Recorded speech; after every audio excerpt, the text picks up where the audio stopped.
Olá, meu nome é Frederico Bertolini, eu sou professor do Instituto de Ciência Política da Universidade de Brasília. Tenho experiência em formação de jovens e adultos, especialmente no Projovem. Trabalhei por muito tempo no Projovem urbano e o Projovem original na cidade do Rio de Janeiro.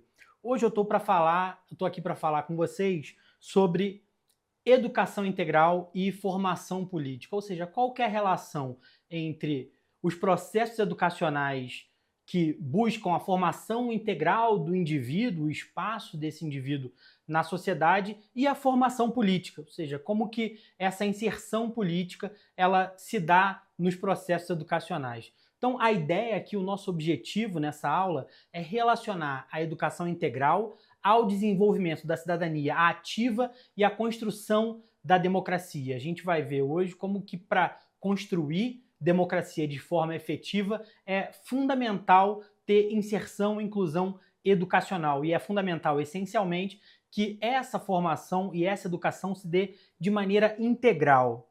Primeiro, vamos recuperar um pouco essa trajetória entre política e educação e a relação entre política e educação. Elas são dimensões interdependentes, ou seja, sem uma a outra não consegue caminhar.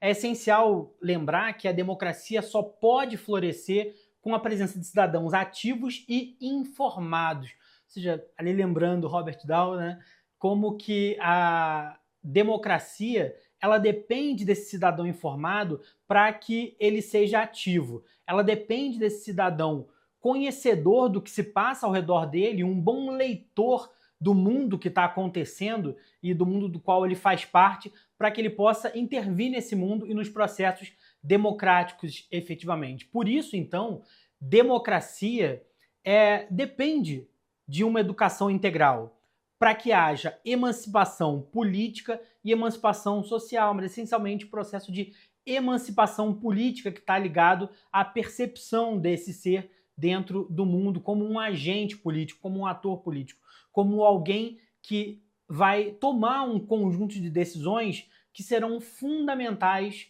para a sua vida. Importante a gente retomar o conceito de educação integral, né? Vocês, durante a semana, vão discutir bastante isso, vão ver bastante isso, mas sempre é importante a gente retomar que educação integral tem a ver com estar formando em várias dimensões esses indivíduos para operar no mundo social. Então, eu vou falar aqui de dimensões individuais, mas é sempre importante lembrar que essas dimensões individuais, elas se materializam no mundo social, elas se materializam quando esse indivíduo vive esse mundo. E essa vivência é eminentemente política. Então, física, intelectual, emocional, todos esses aspectos contribuem para uma dimensão política, para a dimensão desse indivíduo no mundo operando o seu conhecimento, operando a sua percepção no mundo e tomando decisões.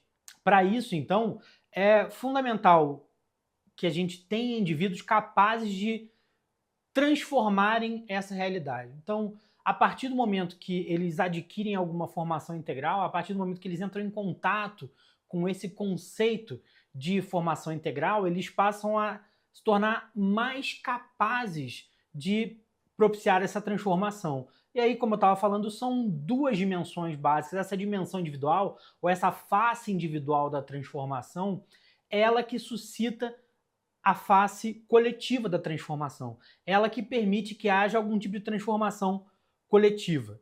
Quais exemplos a gente tem interessantes sobre isso dentro da educação, dentro do contexto brasileiro? Talvez PNE, talvez escolas cidadãs.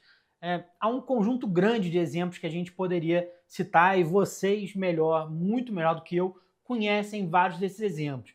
Mas quais são os dois grandes desafios associados a essas políticas públicas, essas iniciativas que, na maior parte das vezes, são iniciativas governamentais?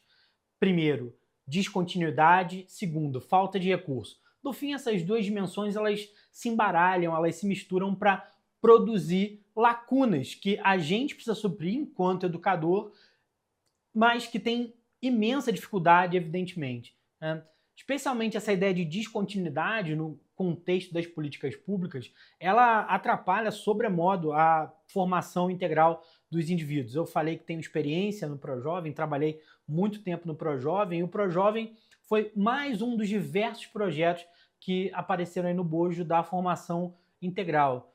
A gente sabe que esses projetos, eles nascem, eles têm um tempo de vida e eles costumam acabar sem deixar muito legado. O que é importante para a gente aqui pensar? Como operar nesse contexto de descontinuidades? Então, é um problema sério, o problema da descontinuidade na política pública, mas a gente consegue operar num contexto de continuidade tentando o máximo possível preservar a memória.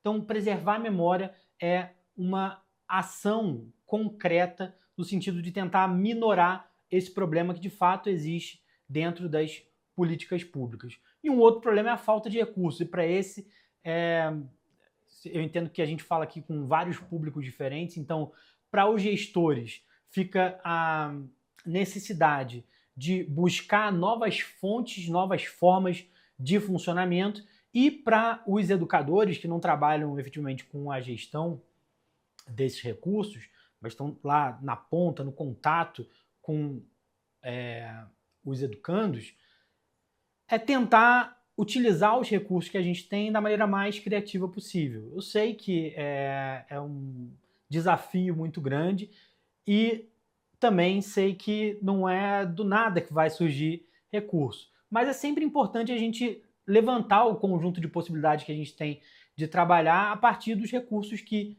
existem, a partir dos recursos que estão disponíveis. Isso sinaliza para uma dimensão que é trazida na literatura que vocês estão tendo contato aí durante a semana, né, que é a ideia de que você não está operando no vácuo, ou seja, a gente fala de educação política e essa educação política ela não acontece no vácuo, ela acontece a partir de um contexto que é um contexto de descontinuidade, é um contexto de diminuição do conjunto de recursos disponíveis para as políticas educacionais. Então, 3 princípios importantes de democracia que são materializados nesse processo educacional. Agora falando um pouco sobre democracia e cidadania na educação. Tema até que o ano passado eu conversei um pouco com vocês sobre. Então, liberdade, igualdade e participação. Esses 2 primeiros aspectos, o aspecto da liberdade e o aspecto da igualdade, eles têm que ser superados do ponto de vista da mera formalidade. Especialmente a igualdade, né? A igualdade, a gente sabe que, embora ela exista do ponto de vista formal, ela ainda é um bem a ser alcançado na nossa sociedade do ponto de vista concreto, do ponto de vista material. E a partir desses 2 pilares é que a gente tem a possibilidade de alcançar um terceiro pilar da participação. Então aqui a gente já vê um pequeno problema em relação à cidadania. Como operar formando indivíduos que vão estar nesse contexto social como cidadãos, se faltam ainda os aspectos essenciais de garantir o mínimo de liberdade e, principalmente, o aspecto da igualdade, autonomia, a possibilidade de você ser no mundo quem você desejar, forjar sonhos e desejos, ou construir sonhos e desejos, imaginando um não limite de possibilidades. E a gente sabe que num contexto de desigualdade, profunda desigualdade, num contexto de exclusão, isso é muito difícil. Então é muito difícil a gente falar de cidadania sem esses bens iniciais, Mas a educação, ela parece ser uma ponte importante. Então, embora a gente reconheça os contextos limitadores disso, os contextos limitadores da transformação e da emancipação, a gente também entende ao mesmo tempo que essas limitações elas vão sendo superadas pela educação. Elas vão sendo superadas, em primeiro lugar, pelas portas que a educação abre em relação a essa possibilidade de aprender, as possibilidades que a gente tem de saber que eu posso fazer muitas coisas diferentes no mundo, então conhecer, essas portas que a educação abre, elas são fundamentais para dar o direito das pessoas sonharem, né? A gente sabe que os processos de exclusão, uma das marcas desse processo de exclusão é justamente a limitação no sonho das pessoas. As pessoas, quando elas vivem em pobreza profunda, muita desigualdade, muita falta de acesso, elas não sabem que podem sonhar. Então, a educação ela abre esse leque de possibilidades, ela abre esse conjunto de sonhos que às vezes estão guardadinhos ali e as pessoas nem sabem dessas possibilidades. É claro que isso provoca uma tensão no contexto que a gente vive, num contexto de exclusão. É claro que se perceber como alguém que pode sonhar e ao mesmo tempo se perceber como alguém que tem profundas limitações para realizar esses sonhos concretamente, do ponto de vista concreto, porque ele olha o seu contexto, porque ele olha o contexto das pessoas da família dele, porque ele olha o contexto daquele entorno que está cercando ele, né? Claro que isso provoca uma tensão, mas, de novo, essa é uma tensão que é importante do processo educacional.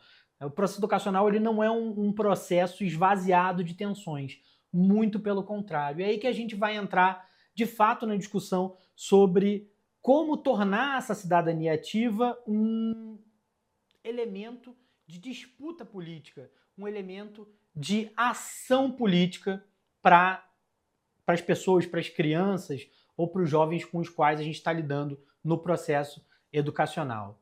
Então, aí a gente começa a perceber, a gente começa a entender como que esse espaço de educação pode ser um espaço de aprendizagem justamente para a convivência democrática. Pode ser um espaço de aprendizagem para a gente entender que dentro desse mar de sonhos, desse conjunto de sonhos, desse conjunto de possibilidades, também reside um conjunto de interesses distintos.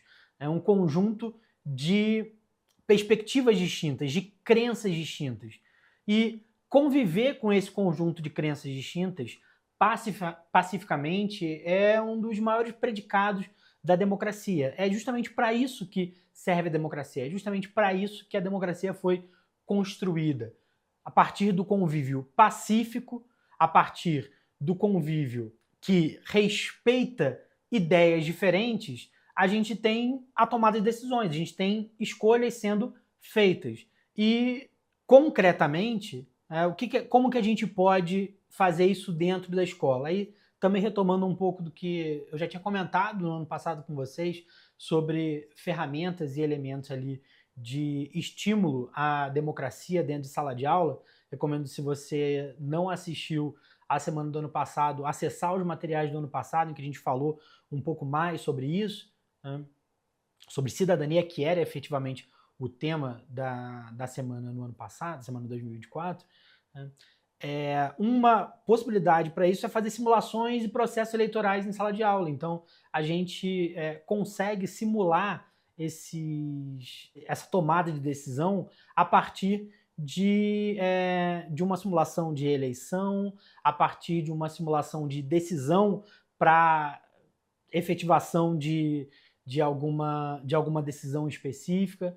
Então, eles começam a conviver e a entender que, mesmo num contexto de exclusão e desigualdade, é justamente a democracia que será a melhor forma de buscar a garantia e efetivação dos direitos de cidadania, desde o mais simples até o mais complexo, desde essa pequena decisão ali de sala de aula sobre, sei lá, qual vai ser a cor da sala que a gente vai pintar durante as férias, até a decisão mais importante que a gente tem do ponto de vista nacional no nosso país, que é escolher, sei lá, um presidente da República. E aí é importante retomar, eu falei um pouco dessa coisa do contexto, né, e de como que o conjunto de condições materiais dadas, ele nunca pode ser descartado, né? Retomar, então, o Saviani, que é justamente uma figura que vai estar aqui durante essa semana conversando com vocês, tem uma vasta literatura, autor super relevante, super premiado também, né? Que é a ideia da pedagogia histórico-crítica. Ou seja, a escola seria, então, esse espaço para luta e emancipação. Para isso, essas tensões têm que ser relevadas e ressaltadas. E você só começa a tensionar esses processos a partir da percepção das ausências, a partir da percepção das lacunas, a partir da percepção de que, puxa, tem um conjunto de sonhos lá que eu posso sonhar, mas as condições para a efetivação desses sonhos ainda não estão dadas. E se elas ainda não estão dadas, é só a partir da efetivação da minha participação enquanto cidadão e a partir da efetivação dessa disputa que talvez eu alcance essas coisas que não estão dadas, essas coisas que não estão garantidas para mim. Ou seja, eu tenho um conjunto de direitos aos quais eu faço jus, mas eles, infelizmente, não me serão garantidos por ninguém. Nem pelas leis, porque as leis, elas sem os humanos para efetivá-las no tempo e no espaço, elas são só um papel escrito, né? E nem necessariamente o político de ocasião, porque evidentemente que essas agendas políticas, elas às vezes não passam pelos direitos dos desassistidos, pelos direitos dos mais necessitados. E aí a gente entra essa tensão, ela levanta um outro dilema. Ou seja, quem mais precisa é quem tem menos recurso para se mobilizar, é quem tem menos recurso para se transformar e, a partir dessa transformação própria, ou em conjunto com essa transformação própria, efetuar também e efetivar uma transformação social. Então, isso é um dilema, e é um dilema que ele não é resolvido pela educação, claro, mas a educação, ela é a única maneira que a gente tem de tentar resolver esse dilema. O caminho para resolver esse dilema, ele se dá a partir dos processos educacionais. É a partir dessa formação crítica que, entre o sonho que está dado lá como um direito, ou como um direito ainda não efetivado, e a realidade, que é uma realidade, por enquanto, muito afastada desse sonho, é a educação que vai construir essa ponte. É a educação que vai ajudar a construir essa ponte, ou, no mínimo, vai permitir que as pessoas identifiquem que existe um espaço muito grande, né? E um espaço muito grande e que tem que ser diminuído. É uma tensão que tem que ser resolvida e tem que ser enfrentada. Então, o processo de emancipação, o processo de inclusão é um processo que envolve luta, que envolve disputa, porque, evidentemente, existem forças que afastam esse direito dos desassistidos, esse direito das pessoas que estão excluídas, os sonhos das pessoas que estão excluídas, da efetivação desse direito das pessoas que estão excluídas. E é um espaço de disputa que não vai ser que não vai ser resolvido tranquilamente, ou seja, ele é resolvido com tensão, ele é resolvido com mobilização, ele é resolvido com ação política. Além disso, além da possibilidade que a educação dá de diminuir esse espaço entre o sonho e a realização, ele também permite que indivíduos e coletividades controlem socialmente as pessoas que são responsáveis por diminuir esse espaço entre o sonho e a realidade. É a partir da educação que a gente vai melhorar os processos de accountability, que a gente chama de processo de controle social, ou seja, pessoas mais educadas, indivíduos que tiveram contato com uma educação integral, elas vão demandar mais e vão demandar melhor daqueles que são responsáveis pela efetivação dos direitos. Então, um exemplo prático disso são conselhos escolares, como espaços de fiscalização participativa. Educação integral supõe educação que forma também para participação, que forma para cobrar, que forma para as pessoas olharem para esse espaço não preenchido e falarem, olha, ele tem que ser preenchido de alguma maneira. E eu não vou me calar, eu não vou parar até que ele seja ali preenchido, até que ele seja diminuído. Então, a gente, evidentemente, tem alguns desafios aí postos, né? Então, primeiro, a educação como espaço político, ela incorpora um desafio de despolitização dos conteúdos escolares, ou seja, os conteúdos escolares, eles, por conta de um processo da gente entender política só como política institucional, como política partidária, passou a haver uma preocupação grande de despolitizar, ou seja, de esvaziar dessas tensões, esvaziar da tensão inerente à nossa vida num contexto de desigualdade, que é o traço político da desigualdade, que é o combate que precisa ser feito a esse processo de exclusão, né? Então, também tem um desafio que são resistências culturais à participação ativa, né? E um outro processo que eu queria falar um pouco com vocês aqui, bem rapidinho, que tem a ver com polarização, ou seja, essa leitura que tem sido feita nos últimos anos sobre o que seria a política na escola, ela está muito contaminada por polarização política, no sentido político partidário mesmo.